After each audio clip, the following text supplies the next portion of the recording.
Evangelho de Marcos, capítulos 9 e 10. Transfiguração.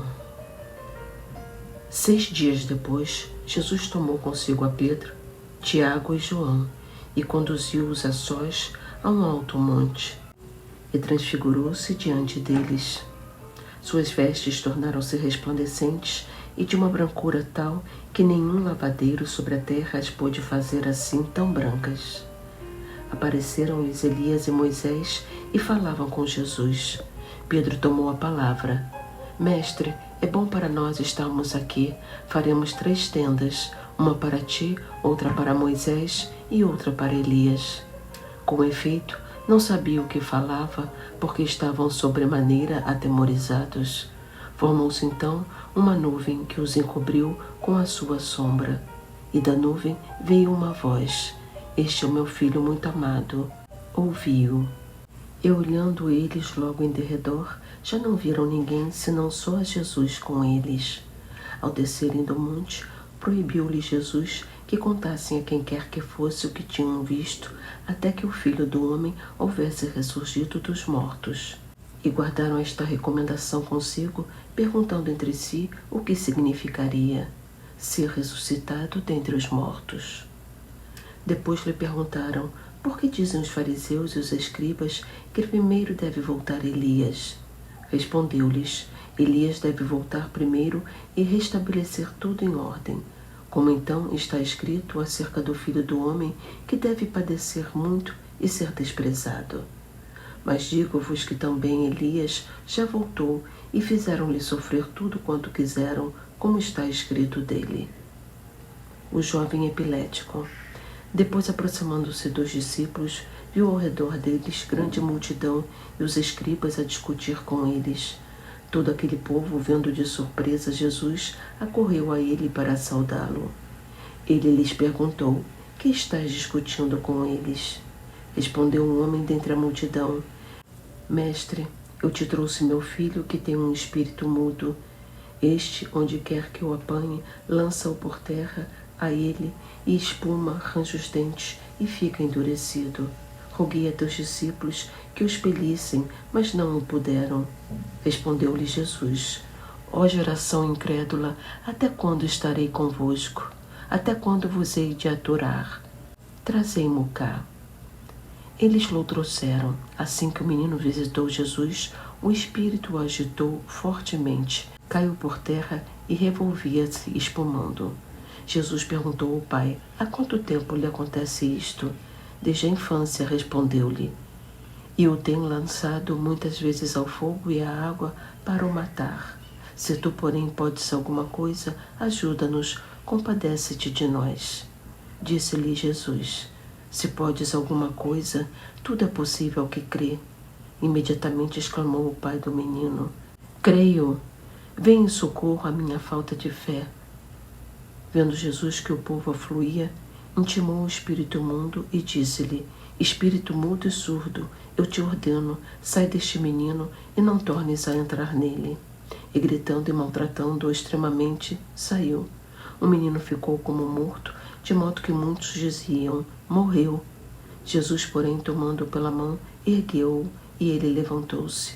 Depois de entrar em casa, os seus discípulos perguntaram-lhe em particular: por que não podemos nós expeli-lo? Ele disse-lhes: esta espécie de demônios não se pode expulsar senão pela oração. Segunda predição da paixão. Tendo partido dali, atravessaram a Galiléia.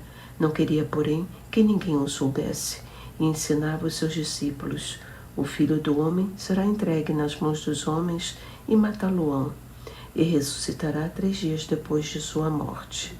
Mas não entendiam estas palavras e tinham medo de lhe perguntar. Humildade, inveja, escândalo. Em seguida voltaram para Cafarnaum. Quando já estava em casa, Jesus perguntou-lhes: de que faláveis pelo caminho? Mas eles calaram-se, porque pelo caminho haviam discutido entre si qual deles seria o maior. Sentando-se, chamou os 12 e disse-lhes: se alguém quer ser o primeiro, seja o último de todos e o servo de todos.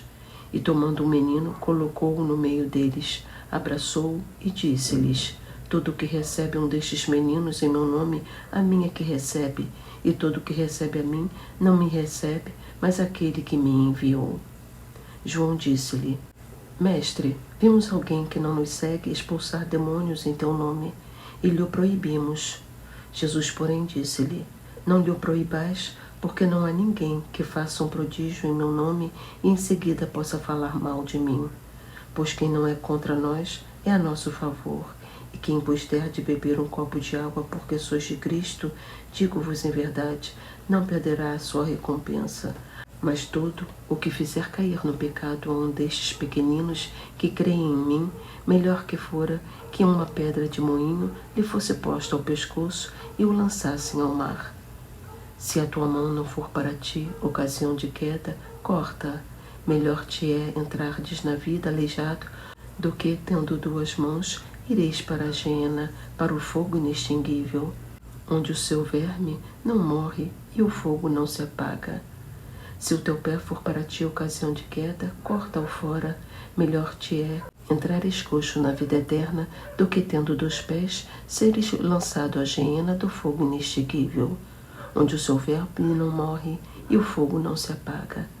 Se o teu olho for para ti ocasião de queda, arranca-o. Melhor te é entrares com um olho de menos no reino de Deus, do que, tendo 2 olhos, seres lançado à geena do fogo, onde o seu verme não morre e o fogo não se apaga. Porque todo homem será salgado pelo fogo. O sal é uma boa coisa, mas se ele se tornar insípido, com que lhe restituireis o sabor? Tende sal em vós e vivei em paz uns com os outros. Capítulo 10. O casamento é indissolúvel. Saindo dali, ele foi para a região da Judeia, além do Jordão. As multidões voltaram a segui-lo pelo caminho e de novo ele pôs-se a ensiná-las, como era seu costume. Chegaram os fariseus e perguntaram-lhe, para o pôr à prova, se era permitido ao homem repudiar sua mulher. Ele respondeu-lhes: Que vos ordenou Moisés? Eles responderam: Moisés permitiu escrever carta de divórcio e despedir a mulher. Continuou Jesus: Foi devido à dureza do vosso coração que ele vos deu essa lei. Mas no princípio da criação, Deus os fez homem e mulher. Por isso, deixará o homem pai e mãe e se unirá à sua mulher. E os 2 não serão senão uma só carne. Assim, já não são 2, mas uma só carne. Não separe, pois, o homem o que Deus uniu. Em casa, os discípulos fizeram-lhe perguntas sobre o mesmo assunto. E ele disse-lhes: Quem repudia sua mulher e se casa com outra, comete adultério contra a primeira. E se a mulher repudia o marido e se casa com outro, comete adultério. Jesus abençoa as crianças. Apresentaram-lhe então crianças para que as tocasse. Mas os discípulos repreendiam os que as apresentavam. Vendo Jesus, indignou-se e disse-lhes: Deixar vir a mim os pequeninos, e não os impeçais, porque o reino de Deus é daqueles que se lhes assemelham. Em verdade vos digo, todo o que não receber o reino de Deus com a mentalidade de uma criança, nele não entrará. Em seguida, ele as abraçou e as abençoou, impondo-lhes as mãos. Perigo das riquezas. Promessa do cêntuplo.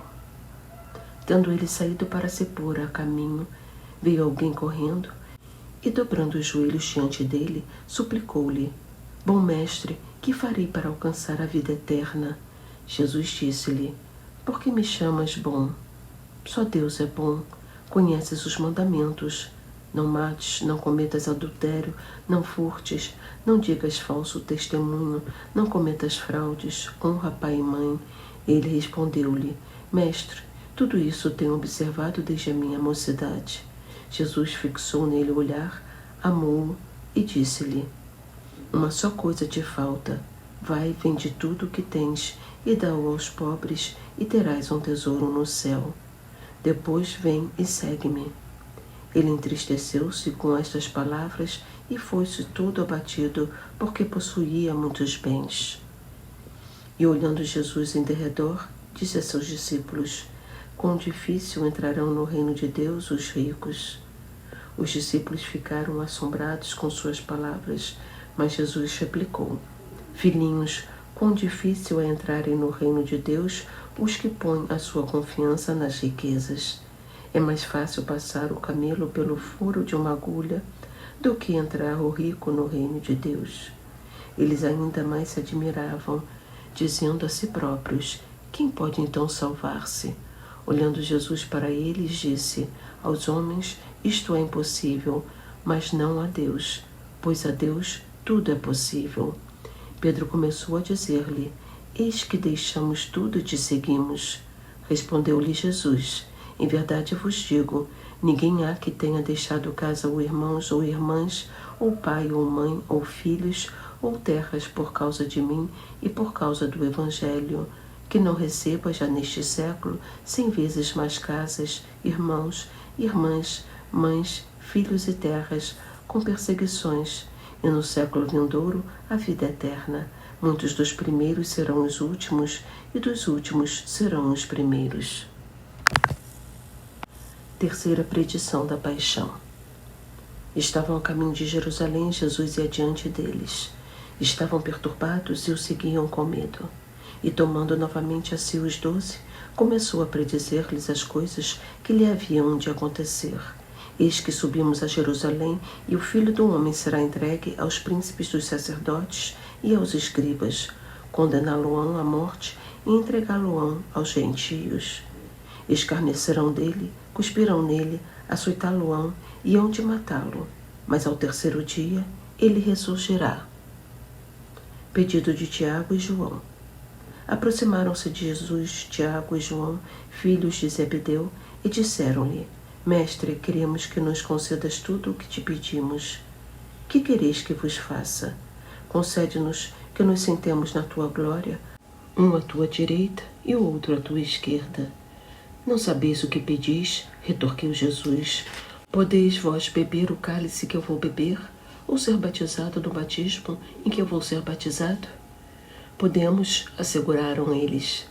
Jesus prosseguiu: Vós bebereis o cálice que eu devo beber e sereis batizado no batismo em que eu devo ser batizado. Mas quanto ao assentardes à minha direita ou à minha esquerda, isto não depende de mim. O lugar compete àqueles a quem está destinado. Ouvindo isto, os outros 10 começaram a indignar-se contra Tiago e João.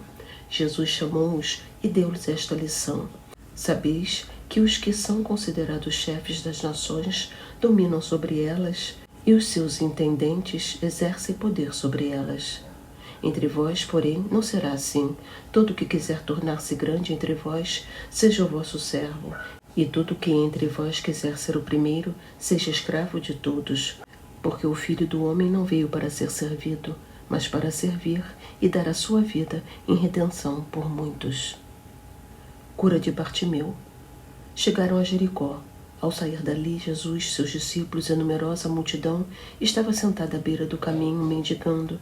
Bartimeu, que era cego, filho de Timeu, sabendo que era Jesus de Nazaré, começou a gritar: Jesus, filho de Davi, tem compaixão de mim. Muitos o repreendiam para que se calasse, mas ele gritava ainda mais alto: Filho de Davi, tem compaixão de mim. Jesus parou e disse: Chamai-o. Chamaram o cego, dizendo-lhe: Coragem, levanta-te, ele te chama. Lançando fora a capa, o cego ergueu-se de um salto e foi ter com ele. Jesus, tomando a palavra, perguntou-lhe: Que queres que te faça?